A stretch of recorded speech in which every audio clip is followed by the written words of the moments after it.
Hi అండి, ఈరోజు మన రెసిపీ వచ్చేసి చిన్న చేపల పులుసు. ఇవి వచ్చేసి గోదావరి చేపలండి, జల్లలు అంటారు వీటిని.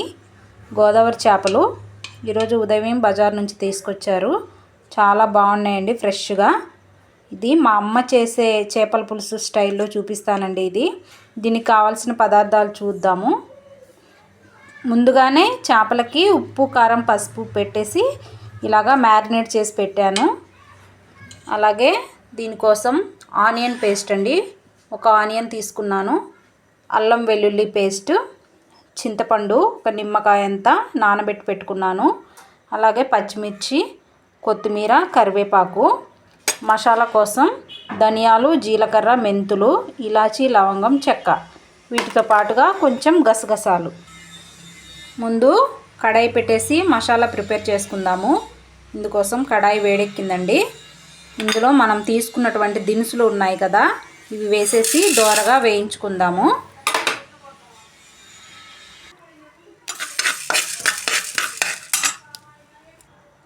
మసాలా ఫ్రై అయిపోయిందండి. ఫైనల్గా స్టవ్ ఆపేసి గసగసాలు వేసేద్దాం, లేకపోతే మాడిపోతుంది. చూడండి, ఇలాగా స్టవ్ ఆపేసి వేసేద్దాం. దీన్ని ఒక బౌల్లోకి తీసుకున్నాను. చల్లారిన తర్వాత పౌడర్ చేసుకుందాము. ఈలోపు ఒక కడాయి తీసుకున్నాను. వెడల్పాటి గిన్నె తీసుకోండి. చేపలకి వెడల్పాటి గిన్నె తీసుకుంటేనే చేపలు చిదురు కాకుండా ఉంటాయి. ఇప్పుడు తగినంత ఆయిల్ వేసుకుందాము. ఇప్పుడు తగినంత ఆయిల్ వేసాను. ఆయిల్ హీట్ ఎక్కింది. ఒక ఎండుమిర్చి వేద్దాము. అలాగే చిటికెడు ఆవాలు వేసుకుందాము, ఎక్కువ వేయొద్దు. ఆవాలు చిటపటలాడాక ఇప్పుడు ఆనియన్ పేస్ట్ వేద్దాము.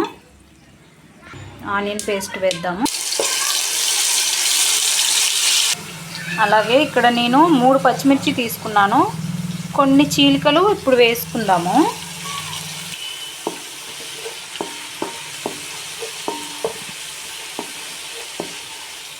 అలాగే ఒక రెమ్మ కరివేపాకు. ఆనియన్ వేగిపోయింది కదండి. ఇప్పుడు అల్లం వెల్లుల్లి పేస్ట్ వేద్దాము. అల్లం వెల్లుల్లి వేగిపోయింది కదా, ఇప్పుడు తగినంత ఉప్పు, పసుపు వేద్దాము. మనం ముందుగానే చేపలకు కూడా పట్టించాం కదండి, దాన్ని బట్టి చూసుకొని వేసుకోండి. ఇప్పుడు ఆనియన్, అల్లం వెల్లుల్లి చక్కగా ఫ్రై అయిపోయాయండి. ఈ టైంలో మనము ఫిషెస్ ఇందులో వేసేద్దాము. కలిపి పెట్టుకున్న చేపలు ఉన్నాయి కదా, ఇవి వేసేద్దాము. ఇప్పుడు గరిటె పెట్టి కలుపుకోవచ్చు, పర్వాలేదు, గట్టిగానే ఉంటాయి కదా. ఇలాగా ఈవెన్గా స్ప్రెడ్ అయ్యేటట్టు మసాలాలన్నీ చక్కగా పట్టేటట్టు కలిపేసుకోండి. ఇవి ఇలాగా కడాయి మొత్తం ఇలాగా సర్ది పెట్టుకోండి. ఆయిల్ కానీ మసాలా కానీ అన్ని చేపలకి పట్టేటట్టుగా ఇలాగా సర్ది పెట్టుకొని ఒక 2 మినిట్స్ ఆయిల్లో కుక్ అవ్వనివ్వండి. చూడండి, ఇక్కడ ఫిష్ ఆయిల్లో చక్కగా కుక్ అయిపోయాయి. ఆయిల్ కూడా మనకి ఇలాగ పైకి వచ్చేసింది. ఇప్పుడు తగినంత పులుసు వేసుకుందాం. ఇక్కడ నేను చింతపండు పులుసు తీసి పెట్టుకున్నాను, దీన్ని తీసుకుందాం.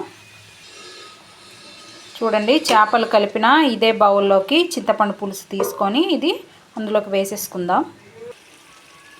ఇలాగా చేపలకి తగినట్టుగా పులుసు తీసి వేసుకుందాం.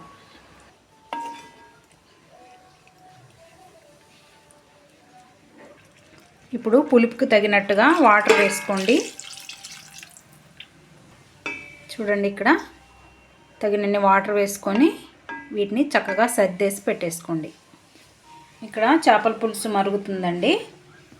ఈలోపు మనము వీటిని పౌడర్ చేసి పెట్టుకుందాం. మసాలా దినుసులు పౌడర్ చేసుకున్నానండి. దీనికి అడిషనల్గా టేస్ట్ యాడ్ అవ్వాలంటే ఒక 4 వెల్లుల్లి రెబ్బల్ని ఇలా వేసేసి ఒక పల్స్ ఇవ్వండి. చూడండి, ఇక్కడ వెల్లుల్లి యాడ్ చేయడం వల్ల ఫ్లేవర్ కానీ టేస్ట్ కానీ చాలా బాగుంటుంది. ఇది మా అమ్మ చేసే చేపల పులుసులో ఇదొక చిన్న చిట్కా అన్నమాట. ఇప్పుడు ఈ మసాలా పౌడర్ని మరుగుతున్న చేపల పులుసులో వేసేసి చక్కగా కలిపేసేద్దాం.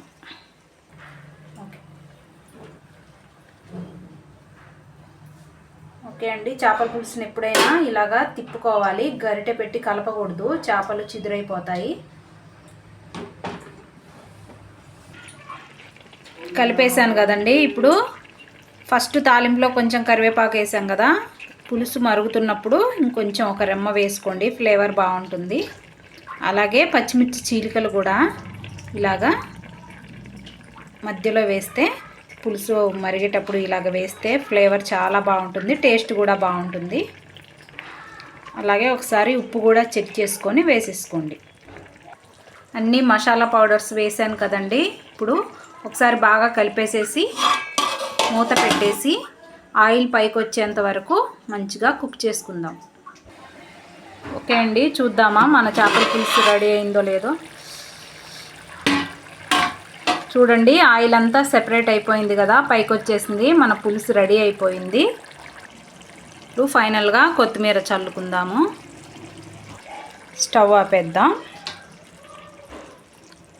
చూసారు కదా, మా అమ్మ చేసే పల్లెటూరు స్టైల్ చేపల పులుసు అయితే రెడీ అయిపోయిందండి. చూడండి, చూస్తుంటేనే నోరు ఊరిపోతుంది, చాలా బాగా వచ్చింది. ఒకసారి మీరు కూడా ఇలా ట్రై చేయండి. సింపుల్గా, చాలా టేస్టీగా, యమ్మీగా, చాలా బాగుందండి చేపల పులుసు. ఓకే అండి, వీడియో నచ్చితే like, share, subscribe. Thanks for watching. Bye అండి. అలాగే మన ఛానల్ని ఫాలో అవ్వండి.